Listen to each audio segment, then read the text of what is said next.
Give the call to the member for McKillip. Thank you, Madam Speaker. Let me begin by thanking the people of McKillip. Together we have made history.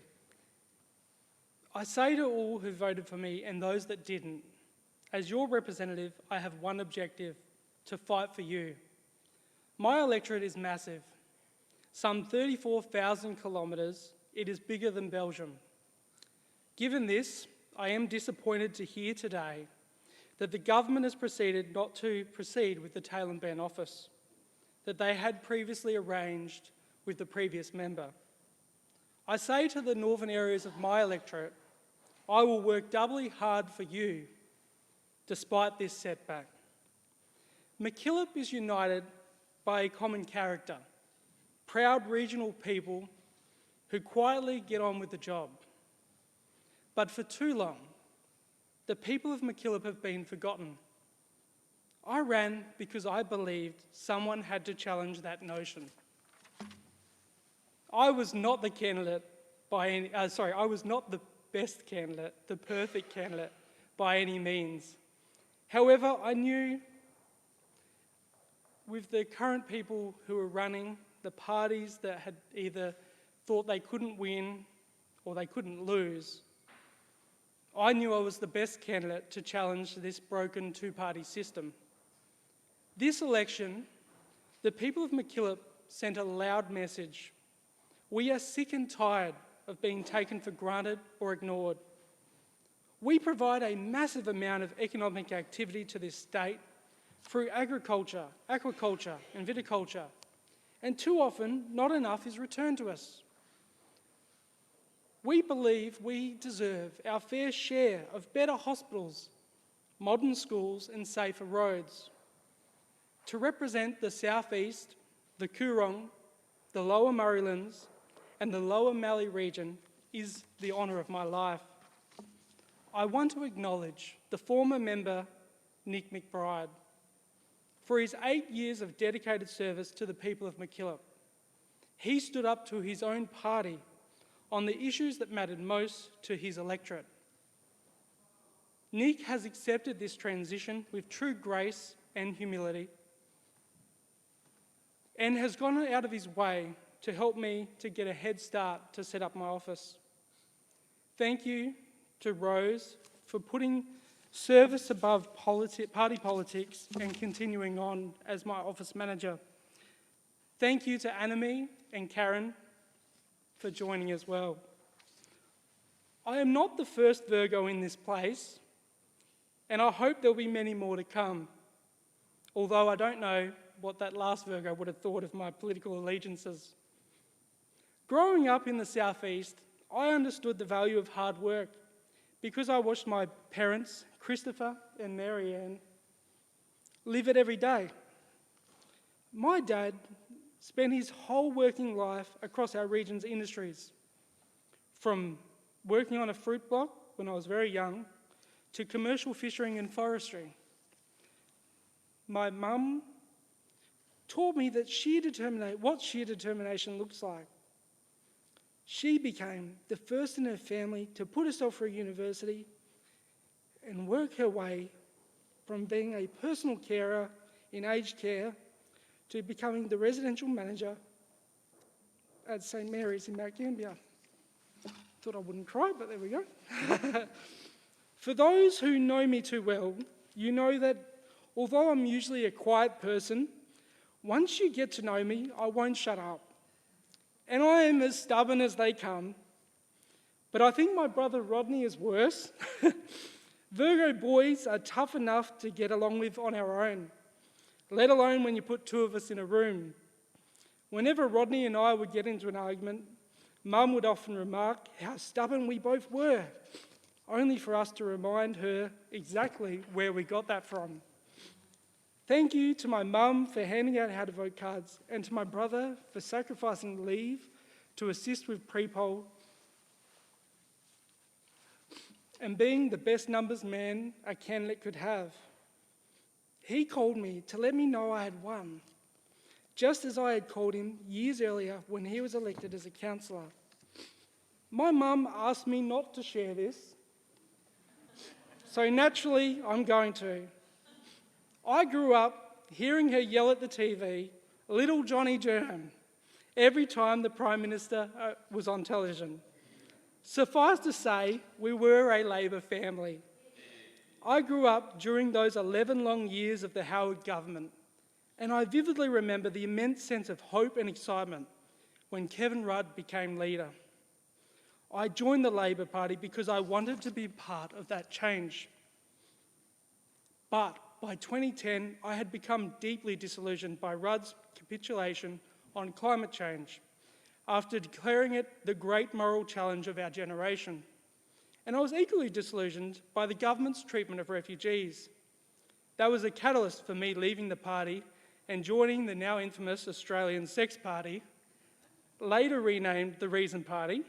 Despite sensationalised media reporting, I was only their second candidate, which meant I had no realistic chance of being elected and was simply there to help fill a ticket. When I was 22, my dad was injured and unable to work temporarily. The mining industry where my brother worked looked increasingly uncertain. I remember feeling helpless, unable to support my family, while I worked casually at a servo. That was when I saw a job advertised for Christmas Island.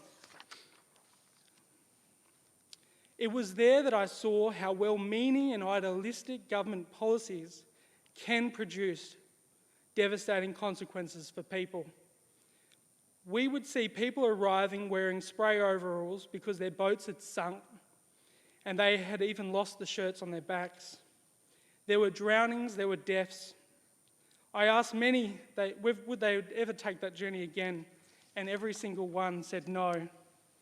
I witnessed self-harm, although not the worst of it by any means.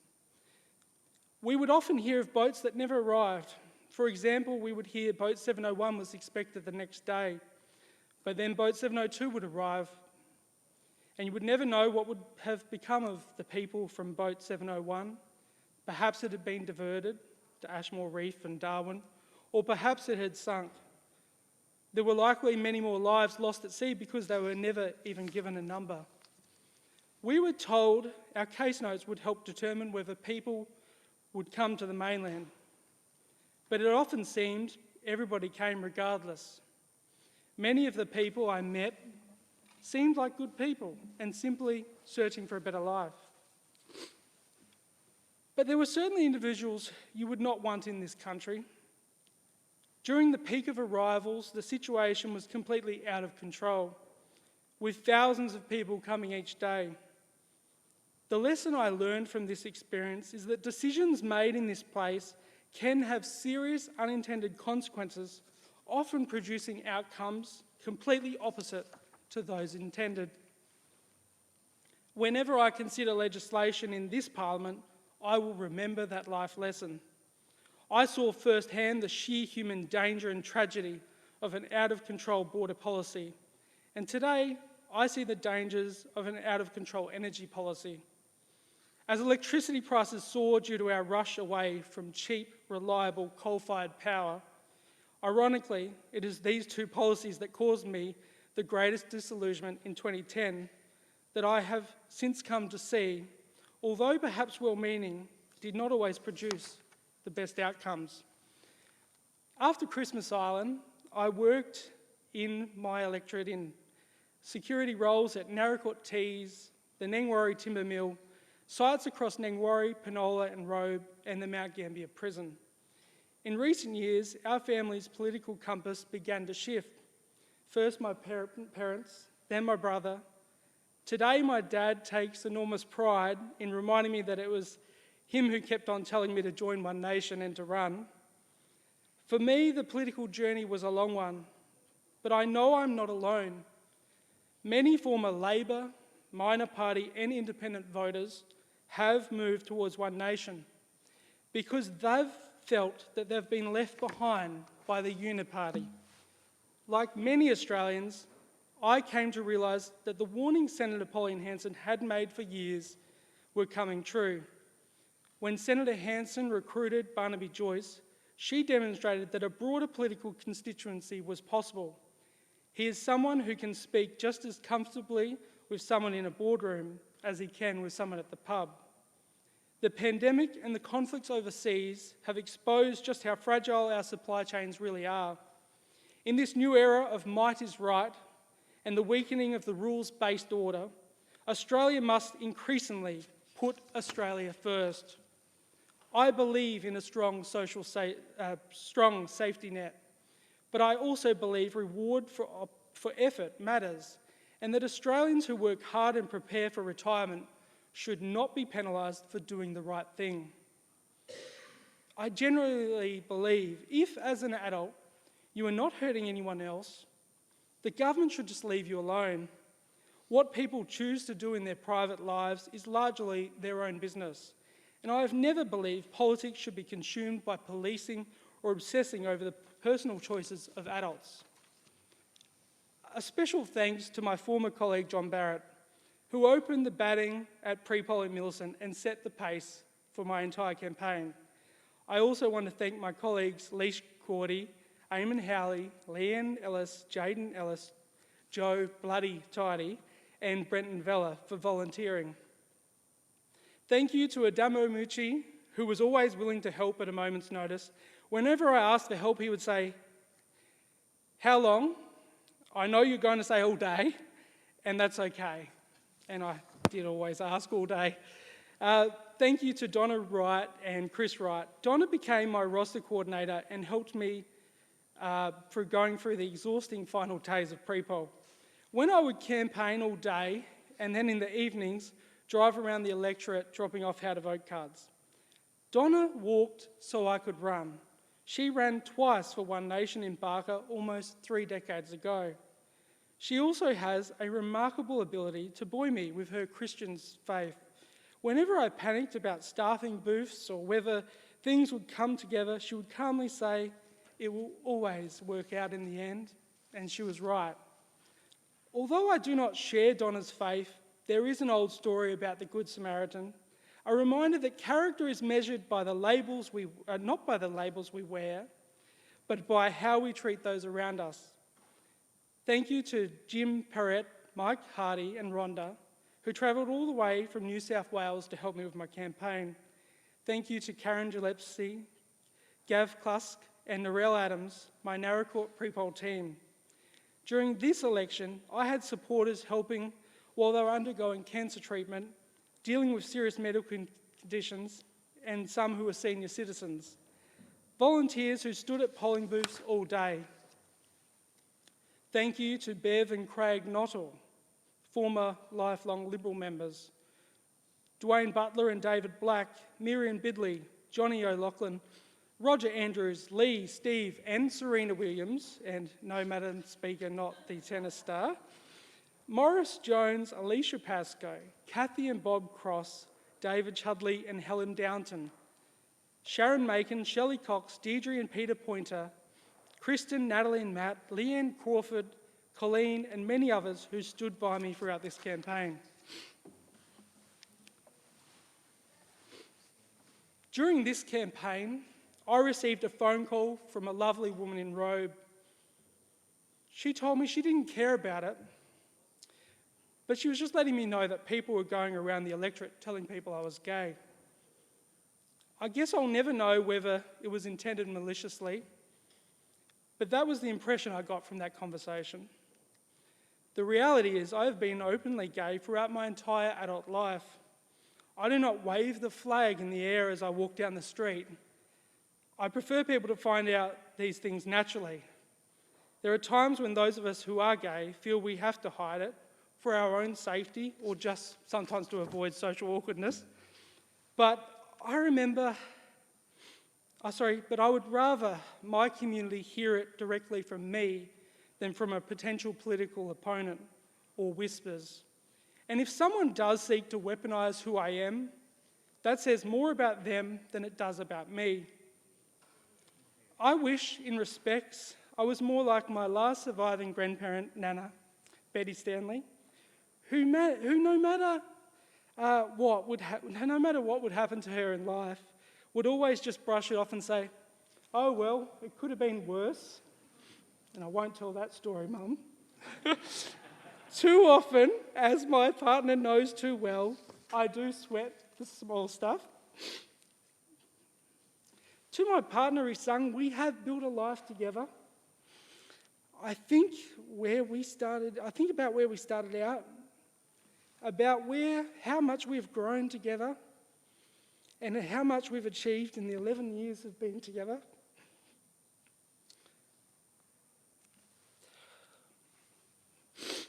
Thank you for standing by through every high and low, your faith and support when things felt overwhelming, and helping me keep going. You are the love of my life by my side. Risang was born in Indonesia, a Muslim, and is now a proud Australian. Our closest friendship circle was made largely of immigrants from China, India, and the Philippines.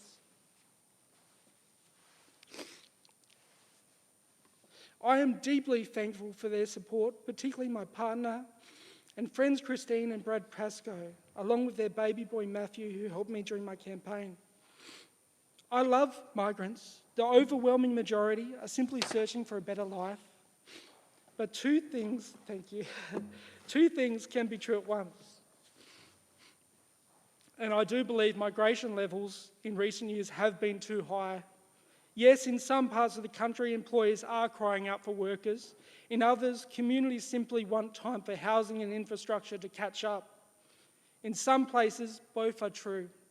After years of policy failure, too many Australians are homeless. That reality has weakened public confidence in our migration system. Australians rightly expect governments to ensure our own citizens, can access housing and opportunity first.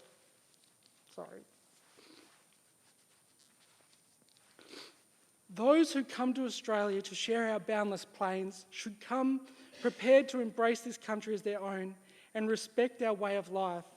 Many new Australians understand this, which is why support for One Nation continues to grow within migrant communities. Skilled migration should never become a substitute for training and employing Australians.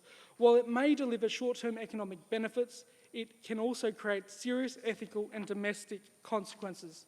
Globally, we harm those developing countries by drawing skilled workers away from them. Domestically, we risk undermining social mobility.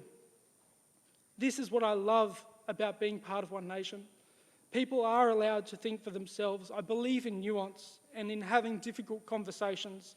Australians are tired of not being able to speak openly and honestly anymore. Some 17 years ago, when I was a teenager, I began organising rallies for marriage equality. I note that when the awards were getting handed out for that campaign, I most certainly didn't receive one. However, now that I've become a One Nation MP, suddenly all that hard work seems to have been rediscovered. I'm still waiting for my award. The issue was settled almost a decade ago when the federal government put it to a vote. And the electorate, which includes McKillip, voted clearly in favour. My federal MP, Tony Passon, a Conservative, rightly respected that local mandate and supported the legislation. Thank you to Senator Hanson, who created this movement almost 3 decades ago and paid a significant personal price for standing by her beliefs. As Corey Bernardi MLC rightly pointed out, if anybody else had led a political movement for this long in this country, they would have had a long history of accolades and honours attached to their name. My objective from Senator Hanson is clear. Work with a uni party where possible to deliver for the people of McKillip, disagree where necessary. Thank you to our federal counterparts, Barnaby Joyce and Senator Malcolm Roberts, who I met during the campaign. Thank you to Richard Hendo Henderson, who was always in the thick of it, offering calm counsel, sage advice and a few laughs along the way. Thank you to Barbara Mafrodizis, who served as regional coordinator for Robin and I throughout the campaign. Thank you to our state leader, Corey Bernardi MLC. One of Corey's first visits as leader was to the seat of McKillip. He later brought Senator Hanson to the southeast, sending a clear message that One Nation understands the state does not end at the toll gate. Thank you to our state president, Carlos Caramba MLC, who is a builder by trade, and that is exactly what he's done in South Australia. He has built this party through disciplined campaigning and committed members. I also thank Rebecca Hewitt, MLC, who is part of the story, and say how proud I am to be joined by the member for Naranga, Chantel Thomas, the member for Nadgery, David Patton, and the member for Hammond, Robert Roylance. I'm incredibly proud to be part of this magnificent seven. The fact we are not slick, prepackaged career politicians, but everyday working people is one of our greatest strengths that we bring to this place. To those considering joining One Nation but hesitating over one or two policies, let me say this: nobody agrees with anybody 100% of the time, but as Corey Bernardi has said, we are united by common sense and putting Australians first. I am proud that we won McKillop, and which was considered the Liberals' safest seat, while keeping our heads up high. I ran because our region is an economic powerhouse for this state. We generate enormous wealth, yet not enough of it returns to us. I want the people of McKillop to know this: I will be your loudest voice in this chamber. I will defend our industries, our farmers, our fishers, and all of our hard-working families across our region. I will stand up for our regions, and I will fight for our community every single day. Thank you, Madam Speaker.